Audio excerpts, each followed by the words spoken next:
Tuhan ini berteraskan 6 tunjan ataupun 6 rukun. Salah satunya ialah beriman kepada qada dan qadar. Bagaimana cara untuk kita percaya kepada qada dan qadar, ataupun bagaimana cara untuk kita pegang dalam hati kita, untuk kita i'tiqad dalam hati kita, untuk kita beriman di dalam hati kita berkaitan dengan qada dan qadar. Salah satu daripada teras kepercayaan ataupun iman kepada Allah Subhanahu wa taala. Dan wajib atas tiap-tiap mukallaf i'tiqad dan percaya qada dan qadar. Sambungan di bawah sekali. Betul Qala al-musannif rahimahullah subhanahu wa ta'ala, dan wajib atas. Ini wajib syarak, bukan wajib bagi. Kalau wajib bagi dia panggil wajib nisbah akal kita. Itu akal yang membuat keputusan. Tapi di sini bukan akal yang decide, tetapi Allah Ta'ala yang menggubal undang-undang ini, kewajipan ini. Dan wajib atas, ala dipanggil ala lil madarrah. Kewajipan ini dipaksa, ditekan oleh Allah Subhanahu wa Ta'ala. Itu dipanggil wajib. Wajib ini dia panggil perintah ataupun tuntutan dalam bentuk yang mu'tamad, yang jaziman. Maksud mu'tamad ini tidak ada peluang, tidak ada pilihan, melainkan kena buat. Itu dipanggil ma tuliba talabu jaziman. Perkara yang dituntut akan sebagai tuntutan yang mu'tamad. Bentuk perintah itu mu'tamad. Tidak ada peluang untuk kita excuse ataupun untuk kita tinggalkan. Itu dipanggil wajib. Dan wajib atas tiap-tiap mukallaf. Apa kewajipan yang dipaksa, yang dituntut, yang diperintah oleh Allah Ta'ala? I'tiqad dan percaya qada dan qadar. Allah paksa kita supaya kita percaya ataupun kita i'tiqad, kita pegang dalam hati kita. Jadi i'tiqad tu kita pegang, dan itu dia panggil atau tafsir, atau tafsil pada kata i'tiqad. I'tiqad ini pegangan di hati kita, berkaitan dengan qada dan qadar. Apa dia qada dan apa dia qadar, kita kena pegang di hati kita. Dan percaya, percaya ini tafsir bagi kata i'tiqad. Kalau i'tiqad itu dipanggil pegangan di hati kita. Kalaulah percaya, itu dipanggil kepercayaan. Benda yang sama, nisbah berbeza. Kalau i'tiqad itu dalam bahasa Arab dipanggil pegangan. Kalau iman bahasa syarak merujuk kepada percaya, iaitu kepercayaan. Dan percaya apa yang kita pegang. Benda yang kita nak kena percaya ialah qada dan qadar. Ini benda ni lah kita nak kena pegang dan hati kita, yang kita nak kena percaya dan hati kita, iaitu berkaitan dengan qada dan qadar. Baik. Maka makna qada itu. Jadi di sini tuan-tuan, dia ada dua bentuk kita kena pegang dan hati kita ataupun kita kena percaya. Dua bentuk. Bentuk yang pertama secara umum, bentuk yang kedua secara detail ataupun spesifik. Qada dan qadar. Apa dia qada, apa dia qadar? Itu secara detail satu persatu. Tapi secara umum dulu. Jadi secara umum kita percaya tanpa mendetailkan satu persatu apa qada, apa qadar. Ini bentuk yang pertama. Cara kita percaya dua bentuk ini. Paling pentingnya adalah bentuk umum. Kadang-kadang kita bertukar tuan-tuan, apa qada, apa qadar. Walaupun kita dah tahu, kita belajar malam ni qada apa, qadar apa, tapi bertukar lagi. Tak apa, kita dah tahu secara umum. Itu penting dua bentuk kepercayaan kita. Bentuk pertama tuan-tuan, secara umumnya beriman kepada qada dan qadar. Jadi wajib kita i'tiqad secara umum semua perkara yang berlaku. Semua perkara yang berlaku sama ada baik ataupun buruk. Semua perkara yang berlaku sama ada baik ataupun buruk berdasarkan kepada qada dan qadar, ataupun berdasarkan kepada perancangan dan pelaksanaan Allah Subhanahu wa taala sejak azali lagi. Itu secara umum. Kita ulang sekali lagi tuan-tuan, secara umum walaupun kita terlupa qada apa qadar apa, tapi secara umum kita dah boleh pegang dalam hati kita. Selesai. Kita punya teras keimanan yang terakhir. Apa dia secara umum? Wajib kita beriman. Wajib kita i'tiqad ataupun wajib kita percaya semua perkara yang berlaku, sama ada baik ataupun buruk, berdasarkan qada dan qadar ataupun perancangan dan pelaksanaan Allah sejak azali lagi. Apa saja berlaku ke atas kita, baik ataupun buruk, suka ataupun tak suka kita, semuanya berdasarkan kepada perancangan Allah dan pelaksanaan dia. Berlaku atas kita ni dia panggil pelaksanaan. Sebelum berlaku dia rancang. Dan apa yang dia praktik atas kita, berlaku atas kita, dia akan sama, tidak akan lari walaupun sedikit dengan perancangan yang telah ditetapkan di azali. Mana azali? Sebelum daripada Allah cipta makhluk. Sebelum dia cipta makhluk ni, dia dah rancang terlebih dahulu. Perancangan dia, planner dia dah komplit sebelum dia buat. Bukan maknanya kita ni tuan-puan nak hadir pada malam ni Allah rancang petang tadi. Tidak. Petang tadi kita baru rancang. Perancangan kita kalau berbetulan dengan perancangan Allah, dia akan jadi. Tapi kalau perancangan kita, cantik kita plan, cantik kita rancang, tak jadi. Kenapa? Kerana tak berbetulan dengan plan Allah Subhanahu Wa Taala. Jangan sebab tu kena beriman. Kena tahu, kena percaya. Supaya kita tak fras, tak kecewa. Sebab kecewa dan frah ni kita rasa kita yang rancang. Sebenarnya kita berusaha merancang. Kalau tak jadi, itulah tandanya Allah, bahasa kita dia panggil Allah tak izin. Kenapa Allah tak izin? Kerana tak matching dengan perancangan Allah Subhanahu Wa Taala. Itu secara umum. Barulah bentuk yang kedua kita akan bincang secara detail. Apa qada itu? Yang kata perancangan itu orang panggil qada ataupun qadar. Yang kata pelaksanaan itu qada atau qadar. Itu detail. Tapi kalau kita bertukar tuan-tuan, pelaksanaan ni qadar ke qada? Lupa. Tak apa sebab umum kita dah tahu. Itu penting, bentuk yang umum itu apa? Bentuk yang umum penting. Baik. Jadi last kali kita akan bincang dia ada kaitan dengan usaha ikhtiar. Ini penting dua ni tuan-tuan. Kita tahu makna qada qadar, cara beriman kepada qada qadar ada dua bentuk.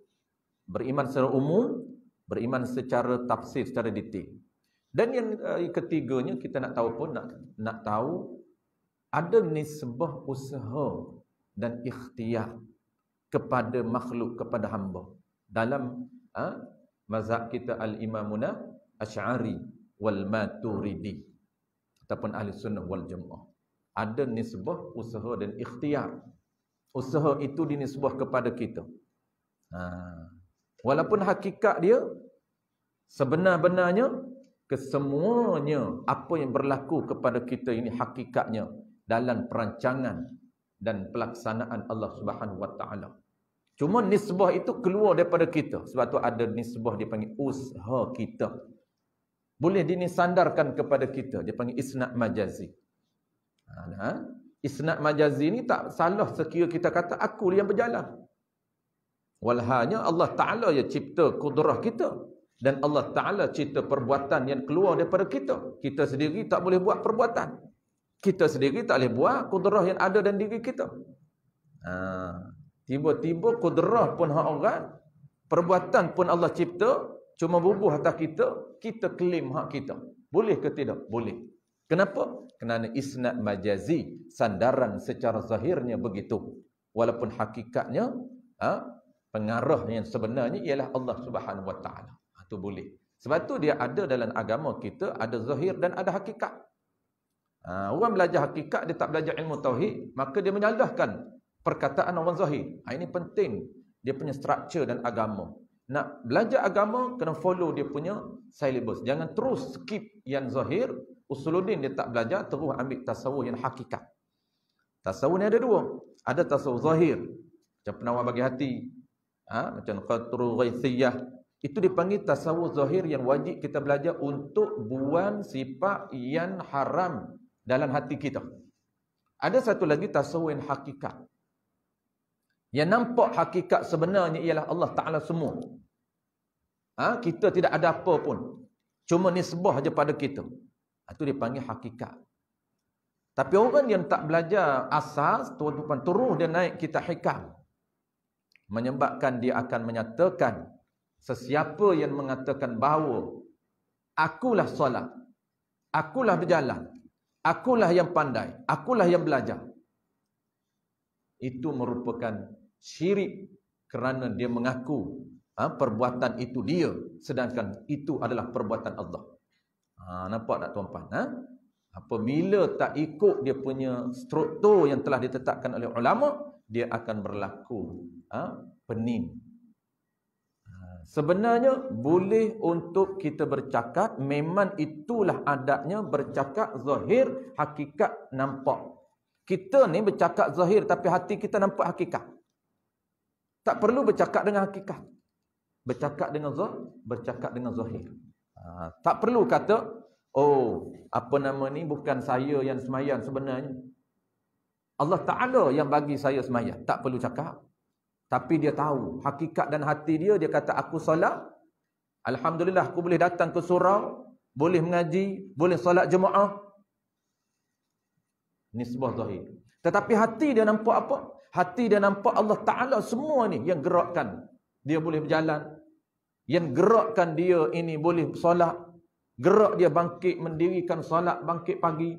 Dia tak nampak dia, tapi zahirnya dia bercakap dia. Itu cara yang sebenar. Bercakap dia ni pada zahir, pada hakikat hati dia nampak. Tu. Baik. Settle. Kita tengok dari segi bentuk yang kedua, bentuk yang detailnya. Spesifiknya apa qadar itu, pelaksanaan, perancangan itu orang panggil apa? Pelaksanaan itu orang panggil apa? Tak ingat pun tak apa tuan-tuan. Tuan-tuan ingat yang umum. Umum tahu dah, semua perkara berlaku, jahat ke buruk ke, semua berada ataupun berdasarkan kepada perancangan Allah dan juga pelaksanaan Allah Ta'ala. Bila? Sejak azali. Komplit azali lagi. Cuma sampai masa yang dia tetap, dia tanjis. Tanjis ni mana? Dia praktik. Malam ni tuan-puan, sampai masa Allah tetap kita berada di sini, dia pun tanjis. Tanjis ni makna dia cipta perbuatan untuk kita gerak kita pada malam ini. Tu dia panggil, dalam bahasa akademik dia panggil tanjis. Dia panggil praktik apa yang dirancang dulunya sejak azali. Konsep macam kita jugalah. Macam saja, bukan sama. Kita rancang malam ni, checklist malam ni, besok apa yang kita nak buat. Rutin harian kita besok ni apa yang kita nak buat. Dah senarai dah. Besok pagi je terus kita buat. Buat apa? Buat yang rancang semalam lagi. Bukan rancang pagi besok. Kalau kita buat pagi besok tu, buat hak tak rancang itu, atau orang panggil ni buat ni tak ada dalam perancangan ni. Tu kita. Tapi Allah Ta'ala, dia tidak ada istilah buat suatu benda tanpa dia rancang. Semuanya berada dalam perancangan dia. Dia tak macam kita. Tak rancang sebenarnya. Tak rancang pun nak madatan malam ni. Tapi oleh kerana ada sebab-sebab, terdatang jugalah. Istilah itu kita. Sebab apa jadi macam tu? Sebab Allah dah atur kita. Kita rancang tempat lain, Allah gerak tempat ini. Kerana perancangan Allah, memang Allah tetap dah kita hadir ke sini pada malam ini. Walaupun kita rancang kita nak ke tempat lain malam ni, tapi tak jadi. Tu dia tak sama dengan perancangan Allah Subhanahu Wa Taala. Apabila kita faham konsep ini tuan-tuan, maka kita fahamlah konsep doa, minta. Kita minta dengan Allah Ta'ala sebab ada yang Allah makbul, ada yang tak makbul. Allah tangguh. Dia akan berikan di akhirat kelak. 8 tahun kita minta, 10 tahun kita minta, Allah tak beri lagi permintaan kita. Kenapa? Karena tak berbetulan dengan perancangan Allah Subhanahu Wa Ta'ala. Kalau berbetulan dengan perancangan Allah Ta'ala, maka dia akan kabulkan segera. Walaupun tak kabul segera, maka Allah beri 2 benda. Pertamanya, pahala setiap kali kita berdoa. Dan yang keduanya, Allah kabulkan hajat kita di akhirat kelak. Kalaulah Allah tak kabulkan hajat di dunia, tapi kita akan diberikan pahala oleh Allah Subhanahu Wa Taala. Baik, satu. Yang kedua, bentuk yang spesifiknya. Ini dia nak cerita. Maka makna qada itu. Nak cerita satu persatu. Apa dia qada, apa dia qadar.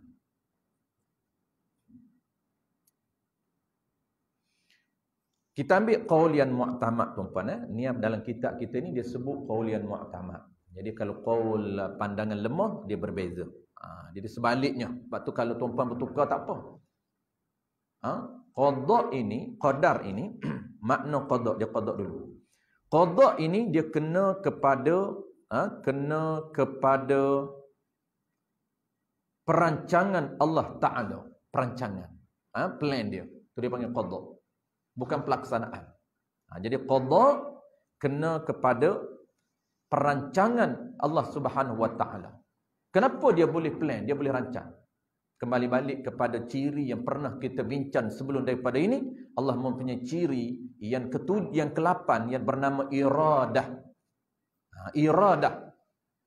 Dia ada ciri yang bernama iradah. Sebab tu dia boleh decide, dia boleh menentukan perkara yang dia nak tentukan. Kenapa? Kerana dia ada ciri yang bernama iradah.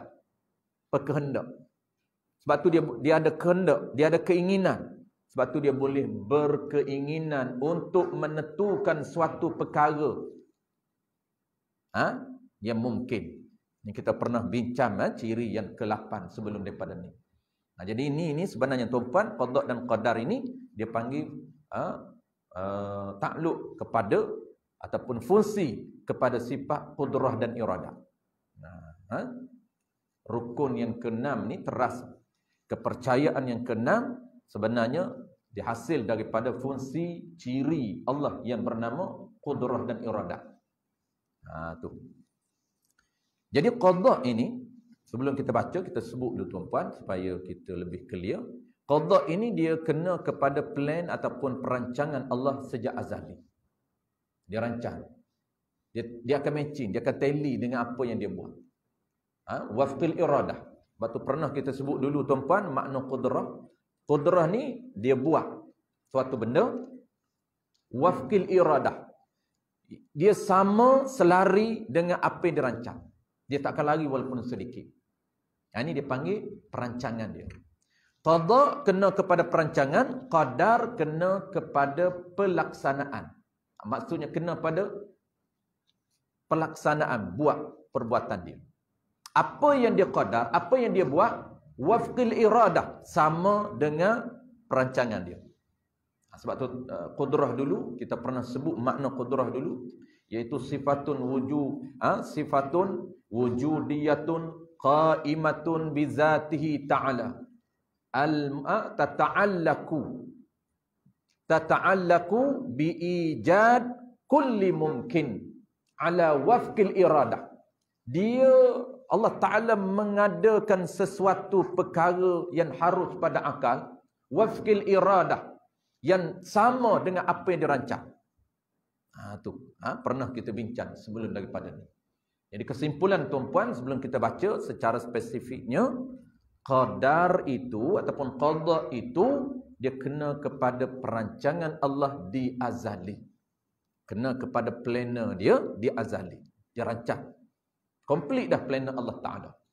Dan qadar ni apa? Qadar ni pelaksanaan dia, apa yang dia bakal akan buat berdasarkan apa yang dirancang. Tak akan lari dengan dirancang. Tak akan lari. Cuma nantilah akan datang kita sebut ada beberapa perkara sahaja yang Allah Ta'ala boleh ubah.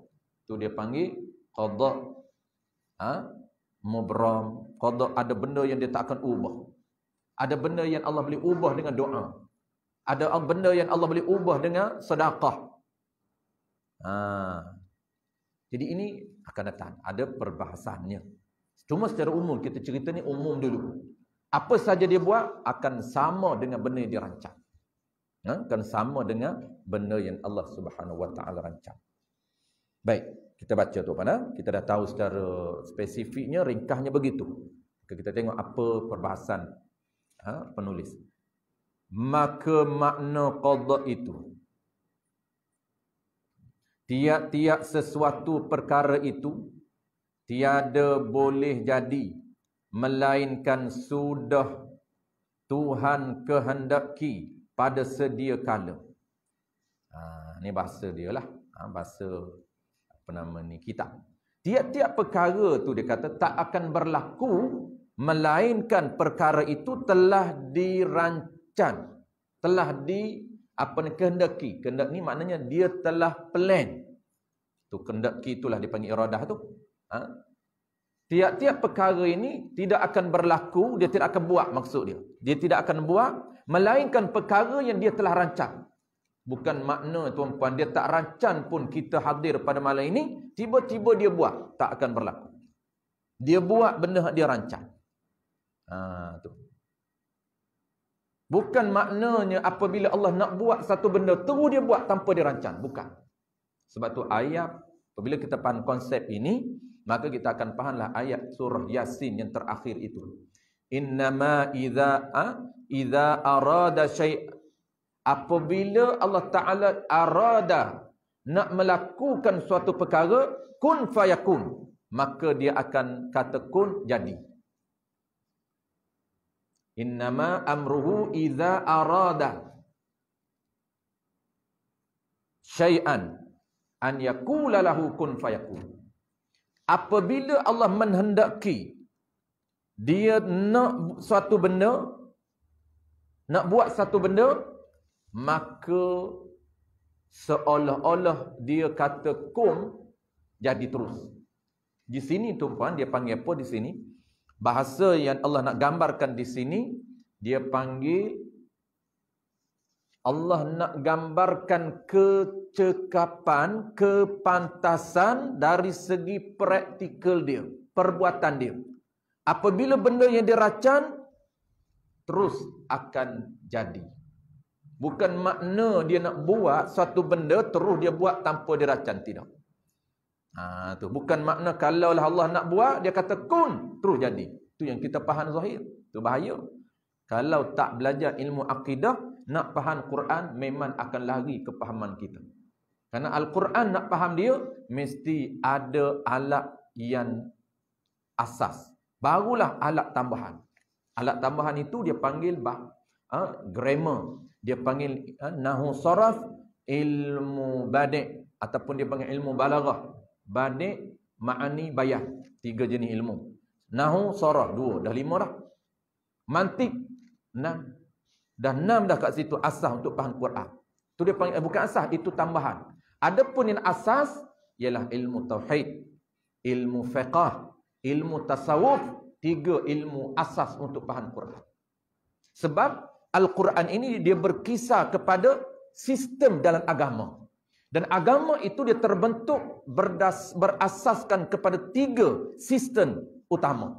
Dia panggil sistem kepercayaan yang nama dia tauhid, sistem syariat yang nama dia ialah fiqh ataupun ibadat, banyaklah ibadat, muamalat, itu dipanggil sistem syariat.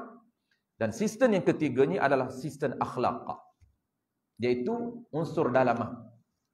Jadi komplit 3 sistem. Sistem kepercayaan dia dengan Tuhan, itu asas tunjang, dia dipanggil tauhid.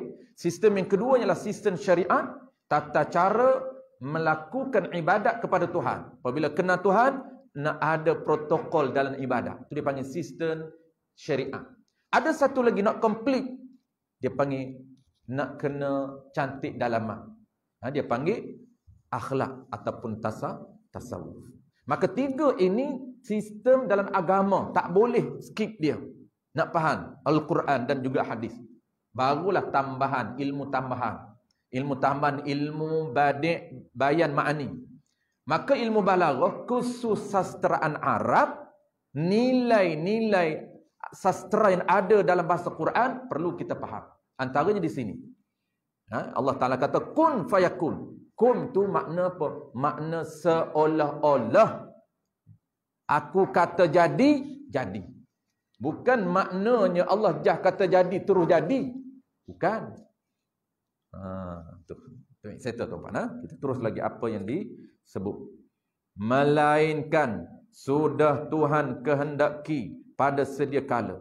Sama ada perkara itu baik, seperti iman dan taat. Dia dah rancam di azali. Abu Bakar As-Siddiq akan beriman kepada Allah. Abu Jahal tidak beriman kepada Allah. Abdul Muttalib, bapa saudara Nabi yang sangat Nabi kasih. Orang yang banyak membantu dakwah Nabi.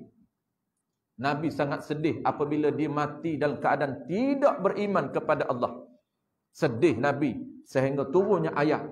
Allah kata, sesungguhnya hidayah ini bukan milik manusia.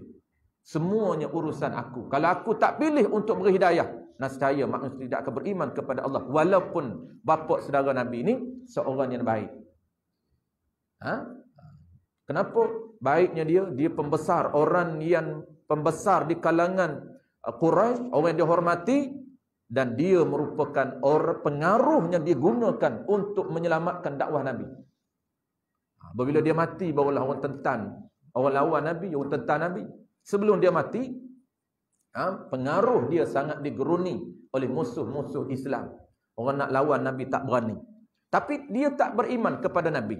Walaupun dia tahu anak saudara dia seorang yang baik. Kenapa? Allah dah rancang awal. Ini kena faham konsep qada dan qadar. Allah dah rancang awal.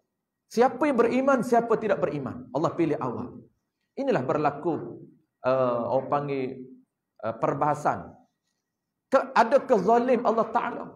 Dia pilih Abu Bakar untuk beriman, letak dalam syurga, tapi dia tidak memilih bapa saudara Nabi. Abu Talib, bapa saudara Nabi. Dia tak pilih untuk beriman, tapi dia pilih untuk jadi kufur.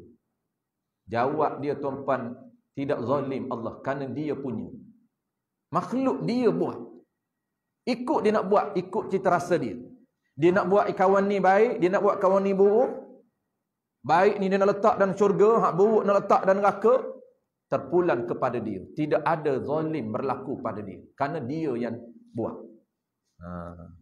Tu ada perbahasan tuan-tuan. Adakah Allah zalim kerana pilih setengah manusianya iman, setengahnya tidak beriman. Atau perkara jahat seperti kufur dan maksiat. Orang buat maksiat.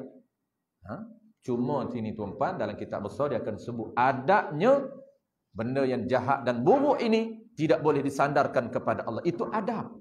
Tetapi i'tiqad kena faham. I'tiqad kita kena faham betul. Makna hak buruk bukan hak kita. Semua hak Allah Ta'ala. Cuma adab jangan nisbah kepada Allah. Perkara perbuatan yang buruk, perbuatan yang tak cantik, makhluk yang paling huduh, tak boleh nisbah kepada Allah. Hakikat memang Allah Ta'ala lah. Cuma beradab dengan Allah ini, hak buruk itu kita tak boleh nisbah kepada Allah. Maksud nisbah macam mana? Kita sebutan yang zahir. Macam mana contoh? Dia disebut dalam kitab. Contohnya makhluk yang buruk, makhluk yang huduh. Contoh tuan disebut dalam kitab babi, khinzir. Antara binatang yang tak cantik. Contohnya kita kata Allah huduhnya babi. Allah Ta'ala buatlah benda huduh macam ni. Tak boleh nisbah. Memanglah Allah Ta'ala mencipta babi, kita kena jawab macam tu lah. Cuma jangan nisbah kepada dia apabila melibatkan benda huduh. Nisbah macam mana? Bukan nisbah pada pencipta. Memang Allah cipta, kena sebah pada dia, bukan orang lain cipta. Cuma kalaulah kita nak menceritakan perkara yang tak elok, perkara yang huduh, tak boleh sebut. Contoh macam mana? Contoh huduh sungguh babi ni. Allah Ta'ala lah tu buat huduh tu. Tu tak boleh. Adab-adab dia panggil. Buruk. Benda yang buruk. Apa saja. Sebab tu tuan-puan biasa dengar. Ada kadang-kadang orang ceramah. Akhir sekali dia kata apa? Dia kata yang baik datang daripada Allah. Yang jahat itu adalah kesalahan, kelemahan diri saya. Walhanya hak jahat, hak baik semua Allah Ta'ala. Ni sebuah diri dia saja. Sebab tu kadang-kadang yang setengah ustaz dia sebut di belakang tu, kedua-duanya datang daripada Allah Ta'ala. Dia simpulkan balik. Kebaikan itu datang daripada Allah Ta'ala, kelemahan itu daripada diri saya. Hakikat walaupun hakikat kedua-duanya datang daripada Allah Subhanahu Wa Ta'ala. Ada setengah tu dia simpulkan. Betul ke tak betul? Ada orang yang hujah, orang condemn. Ada yang tak menyimpul, ustaz yang setengah dia tak simpul. Dia kata kebaikan datang daripada saya, kebaikan datang daripada Allah dan juga kelemahan itu datang daripada diri saya. Aqulu qouli hadza wa astaghfirullahal azim li wa lakum. Ada orang condemn dia. Oh, dia kata hak lemah tu hak kita, maknanya bukan datang daripada Allah Taala. Tu adab dia. Adab dia. Sebab itulah setengah ustaz tu tak nak bagi orang condemn, dia terus buat kesimpulan walaupun hakikat kedua-duanya datang daripada Allah Ta'ala. Tu habislah, tak boleh orang condemn lah. Jadi condemn ni dia ramai dia suka mengondem. Mengaji tak berapa suka, tu masalahnya. Condemn dia suka. Orang kita ni dia condemn A. Mengaji tu E. Itu masalah dia. Kalau mengaji tuan-puan insya-Allah dia ada adab untuk nak condemn. Condemn tu maksudnya betul lah, condemn yang betul lah. Bukan makna apabila kesalahan tu tak boleh condemn, memang kena betulkan. Kalau kita dengar betul salah, dengan apa yang dalam kitab sebut, apa yang kita belajar, memanglah kena betulkan. Ada cara nak betulkan dengan hikmah. Baik, saya teruskan. Ataupun perkara itu tiada baik dan tiada jahat. Mana contoh dia? Seperti bergerak jirim atau diam jirim. Jirim ni objek lah. Bahasa terma usuluddin, kalau dia nak cerita objek tu, dia panggil jirim.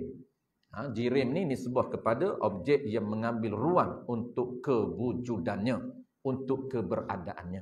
Maka panggilan dalam bahasa tauhid, objek nisbah mengambil ruang untuk kewujudannya itu dipanggil jirim. Ni jirim ni bukan jirim dalam metafizik, dalam sains, tapi jirim dalam usuluddin. Sebab jirim ni bahasa Arab. Orang mengaji sains dia tak tahu ilmu sains banyak terma sains itu daripada bahasa Arab. Dia terima dia ingat jirim tu, jirim dan jisim kan kita belajar tuan-puan sains kan, jirim jisim. Dia ingat jirim jisim tu memang bahasa saintifik. Itu diambil daripada, walaupun dah dijadikan bahasa sains, diambil daripada bahasa Arab. Jismun dengan jirmun. Jirmun ni objek. Jismun pun objek, tapi beza nisbah objek macam mana yang beza di antara jismun dengan jirmun.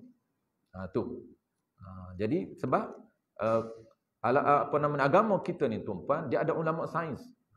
Cuma tak panggil sains ni hari ni orang panggil al-ulumu hadithah. Hari ni, dulunya tak ada lagi, tak di-brandingkan lagi, tak dijenamakan lagi sains. Hari ni panggil sains. Sedangkan ilmu tu dah ada dalam Quran. Dah ada bagaimana ulama kita, ulama fiqh dan sains.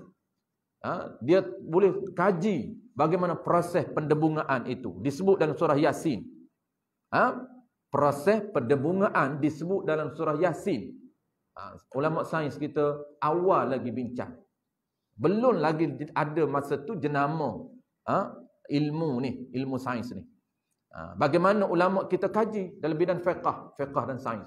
Kaji bagaimana proses persenyawaan sperma dengan ovari ni. Bagaimana proses persenyawaan. Dia mengambil masa berapa lama daripada sperm itu nak masuk dalam ke dinding rahim, berapa jumlah masa yang diambil.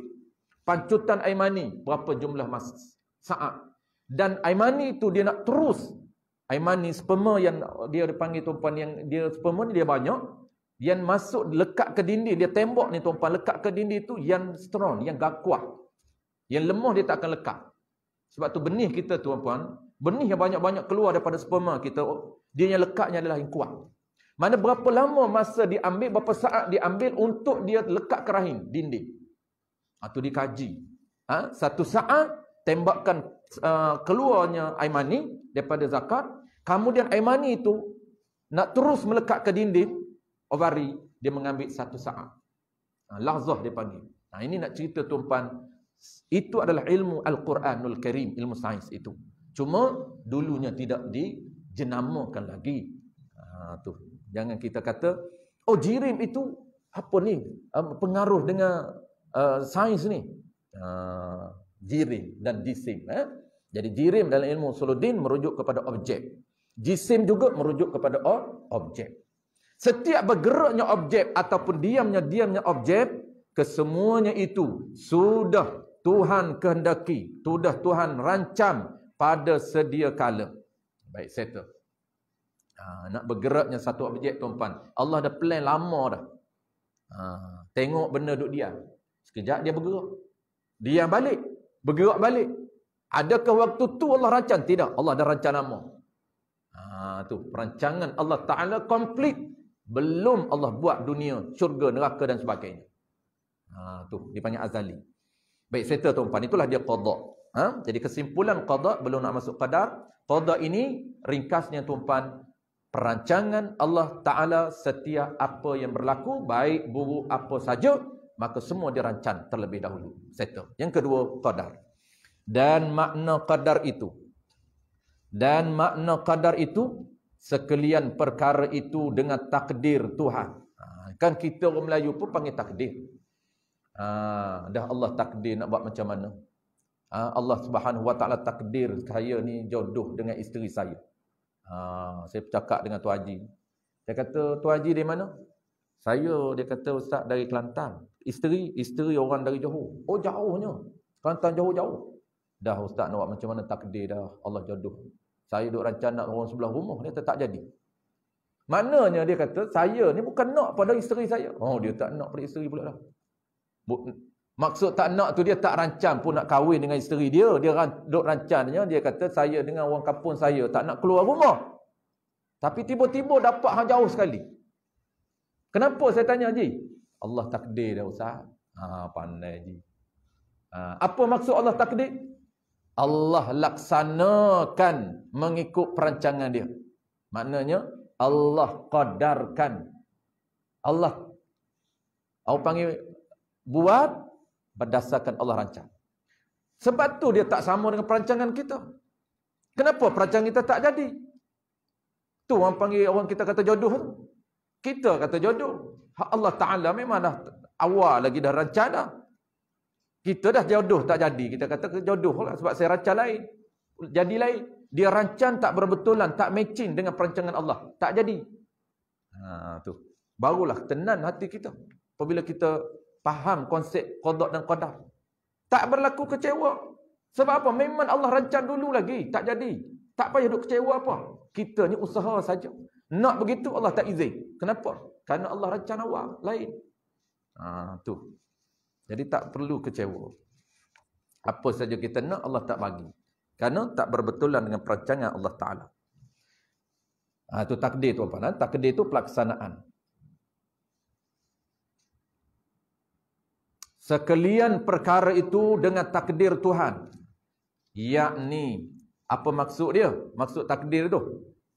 Yakni Tuhan buat beri jadi semacam mana yang ia sudah rancang pada sedia kala. Ini bahasa dia lah.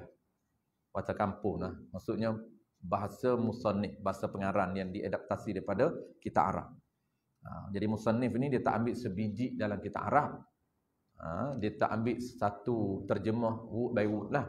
Tapi dia terjemah secara mafhum, mengikut bahasa dia. Dia orang Kedah tuan-tuan. Penulis kita ni orang Kedah. Sebab tu lahirnya semacam. Semacam tu makna sama lah. Tuhan buat beri jadi semacam yang ia sudah kehendaki. Yang sudah dia buat sama dengan apa yang dirancang. Itu kehendaki itu. Apa yang dirancang. Bila? Pada sedia kala. Sama ada perkara yang baik atau perkara yang jahat.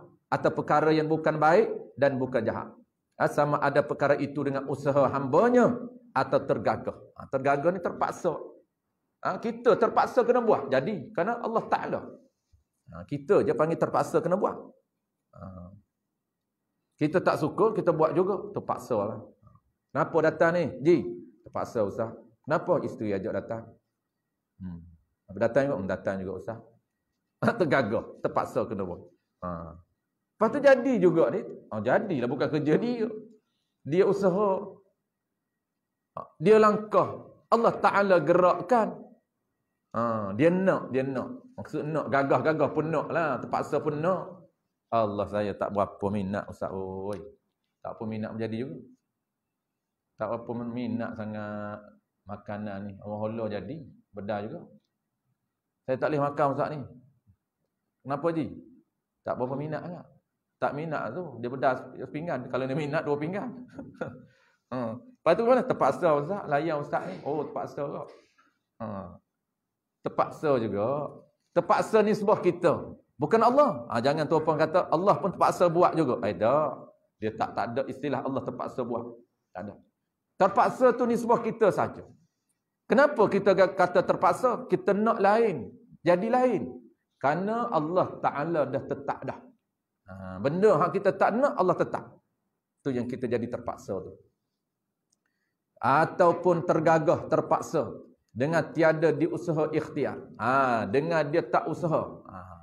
Terpaksa ni ada 2 lah. Terpaksa ni sebuah kita ni tumpan. Ada terpaksa kita je panggil terpaksanya. Ada satu lagi dia panggil auto. Benda yang kita tak nak pun ataupun tak buat pun dia jadi. Tak buat pun dia jadi. Kita tak bergerak pun topan. Tak nak bergerak langsung tapi bergerak juga. Tu dia panggil Allah gerakkan benda kita tak nak. Kita tuan-puan, kalau ikut kita nak duduk diam. Tak nak pun bergerak. Tapi dia Allah gerakkan. Sekejap dia bergerak sendiri je. Penyakit apa tuan-puan? Pakistan dia. Dia tangan dia ni, dia ketar tangan dia. Dia tak nak tanya dia, kenapa Ji? Asyik ketar je tangan Ji. Tak, saya bukan Ustaz, saya tak, memang dia gerak sendiri. Tu dia panggil terpaksa. Tergagah. Ni. Dengan tiada usaha ikhtiar. Bukan dia usaha nak bergerak, tapi Allah gerakkan. Tu. Allah gerakkan hambanya. Maka Tuhan saja yang buatnya. Bukan dia yang buat. Perbuatan itu Tuhan. Tiada bersekutu. Tiada berkongsi dengan perbuatan siapa-siapa. Tak ada berkongsi dengan sesiapa. Bukan maknanya dia pun ada perbuatan juga.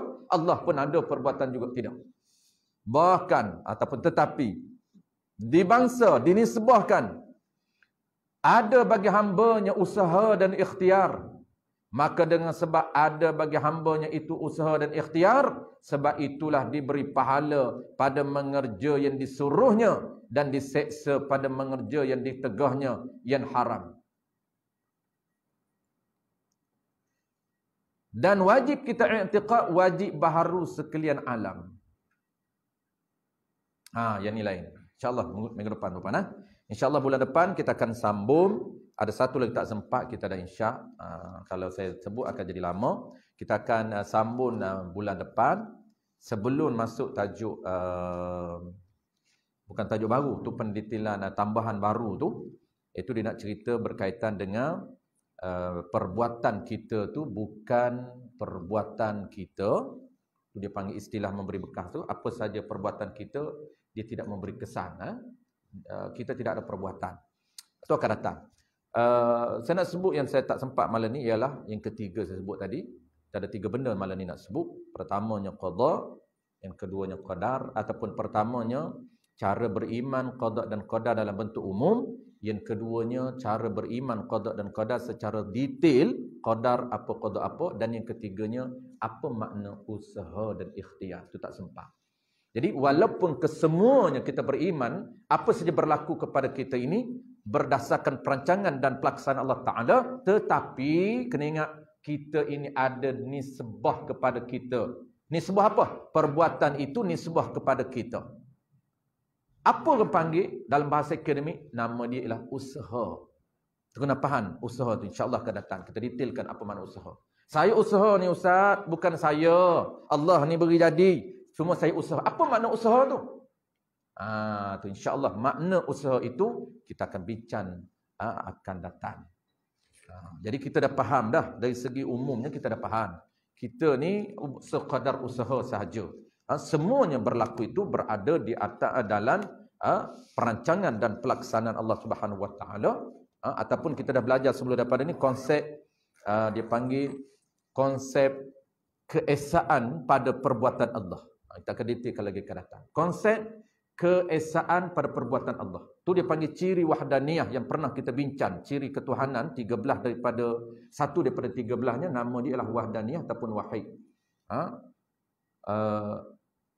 Wahdaniyah tu. Ciri satu pada diri, satu pada ciri, satu pada perbuatan. Semua perbuatan ini adalah berada di dalam konsep ketunggalan perbuatan Allah.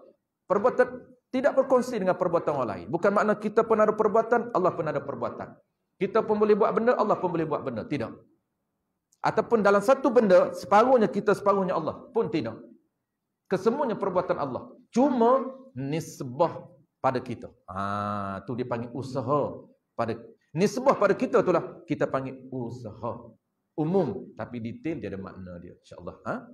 Wallahu a'lam akan datang. Bismillahirrahmanirrahim. Alhamdulillahirabbil alamin.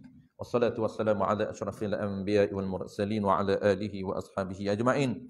Allahumma faqihna fid din wa 'allimna ta'wil wa ja'alna minal ulama'il 'amilin wa ja'alna minal mukhlisin. Wa sallallahu ala sayyidina Muhammadin wa ala alihi wa baraka wa sallam. Walhamdulillahi rabbil alamin.